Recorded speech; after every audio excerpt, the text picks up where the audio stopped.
Good morning, good afternoon, good evening, whatever time it is you're watching this. I hope that all of you have a good day. If you can't make class, I hope you'll be back in class for the next class session. And once again, I hope that this one take presentation with all the stammering and stuttering that I will probably do and all the emming and hawing and things like that I will probably do at least gives you an idea of what went on in class and gives you a better idea of how one can use the capacity for wonder essay as part of the narrative uh, essay, and how this option I think will fit with the assignment. Green spends a lot of time discussing Gatsby's view on wonder.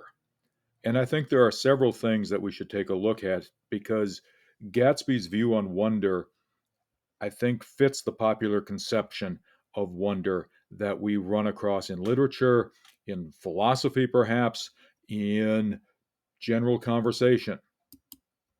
First of all, this sense of wonder is supposed to be transitory and enchanted. It is supposed to be magical, and it is there only for a brief moment of time. It is the thing that makes a person suck in his or her breath. It is the thing that just makes a person stop and go, oh my God. It is huge, usually.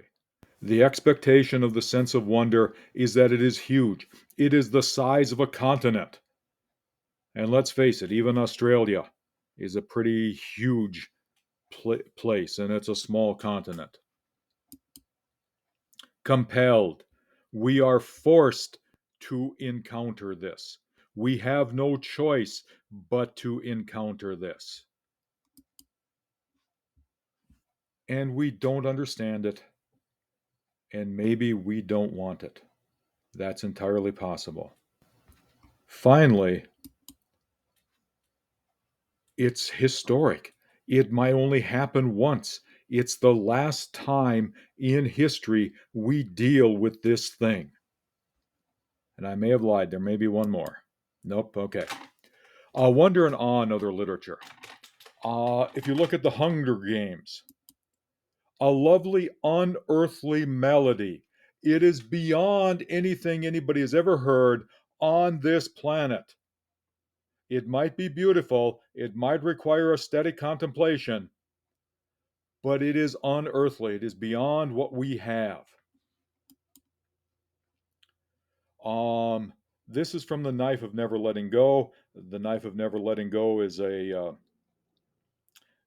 trilogy, um, and it's a pretty solid read if anybody is interested in dystopian science fiction. But it takes up everything. It takes up absolutely positively everything we can have. And it's so loud, it's so powerful, it takes over the running of your body. In other words, what I'm trying to point out here is that what Gatsby says about wonder, other forms of literature, and The Knife of Never Letting Go is young adult fiction. The Hunger Games is young adult fiction.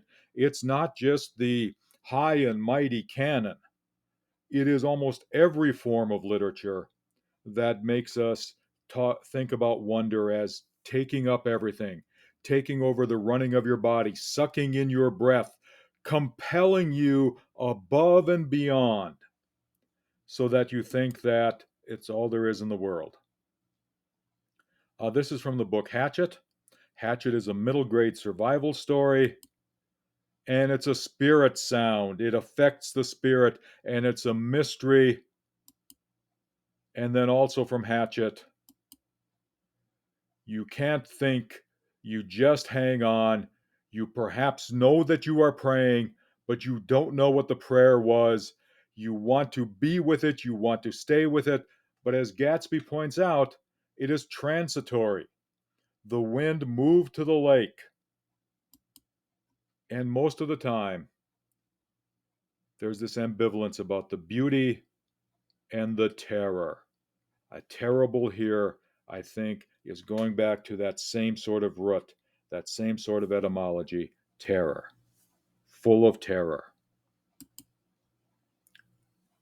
But Green moves us beyond the Big Bang back to a leaf, and he spends all of his time contemplating a leaf. Green does what I think the vast majority of us should do: look for wonder in the ordinary. The Hubble telescope can take us to the Big Bang almost. But I think the leaf is a lot easier to look at. I think Green and Gatsby agree on two things. Number one, it's an aesthetic contemplation. The sense of wonder should make us think about beauty, should make us think about something peaceful, something wonderful, something beautiful. That beauty can be physical, that beauty can be emotional, that beauty can be spiritual, but we should contemplate, we should think deeply about beauty.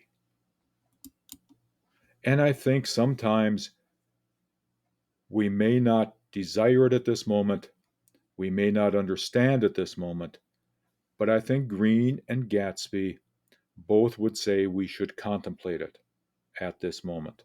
And as you're thinking about the essay, think about what you can contemplate, think about what you can talk about in a way that made you think about beauty and can make your reader think about beauty.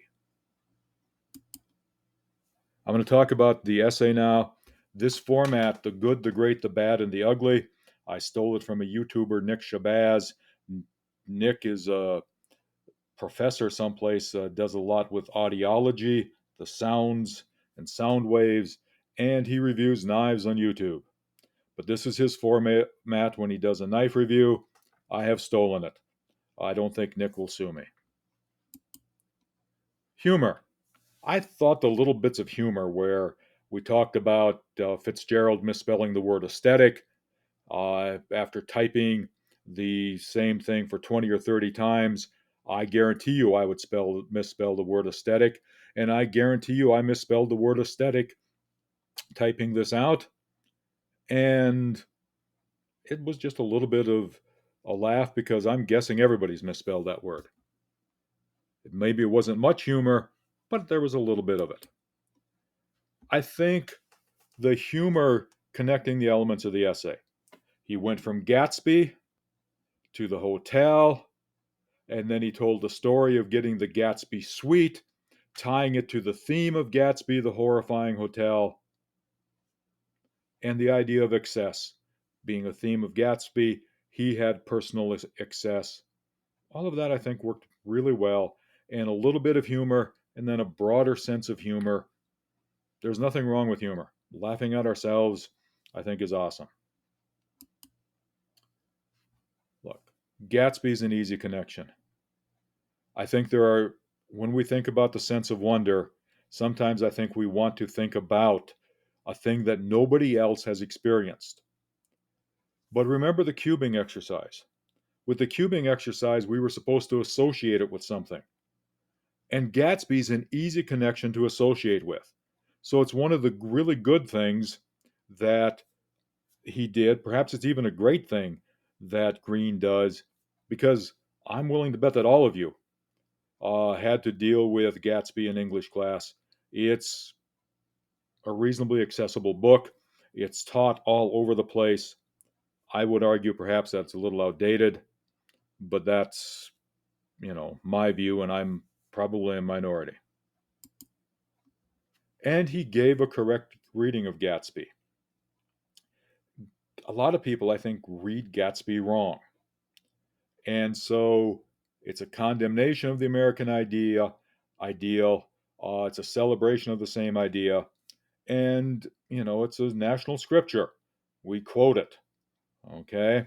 And, we're supposed to take care of the poor, but the poor are always with us. There's lots of times where people can use scripture to support their own beliefs, and you can use Gatsby the same way. I think all of those are good. I think the great is this reminder that we are never far from wonders. I'm coming back to this when I get to the ugly. But we are never far from wonders.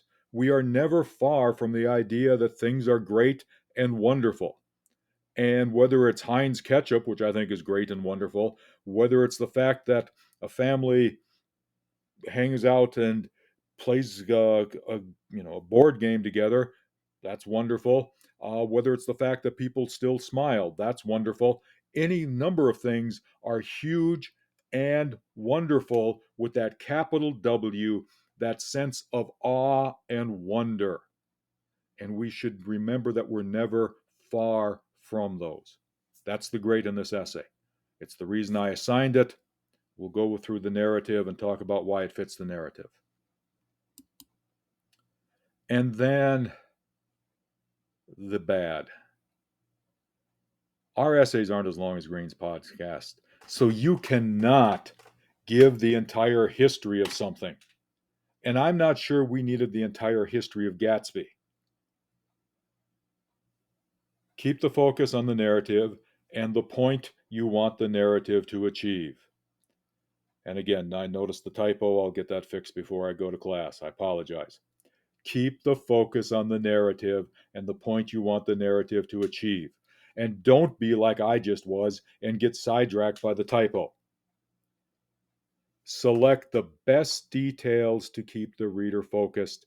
The entire history of Gatsby may have lost some readers. Keep your narrative focused on the goal. What's the point you want to achieve? What's the story? What details in the story help you get that point? And finally, I think the final rating was terrible. We don't need a space alien to have wonder. We don't need prophetic fiction to find wonder. I think the sense of wonder can be very, very simple. Look at what's around us and look at the simple wonders. Remember, Green says we are always surrounded by them. I think observing the sense of wonder keeps us human, and we all need a little help with that. I think observing and having a sense of wonder about the simple things is a bit of heaven on earth. And I'm going to say that our sense of wonder deserves 5 stars. Okay. I hope this helps a little as you're writing the essay. I hope that you can kind of see why I picked this essay, why I picked this subject. I hope I gave you a few pointers that will help you think about this prompt. Once again, I hope you're having a good day. If you're not in class, I hope to see you in the next class period. And we're going to shut this one out. Have a good one.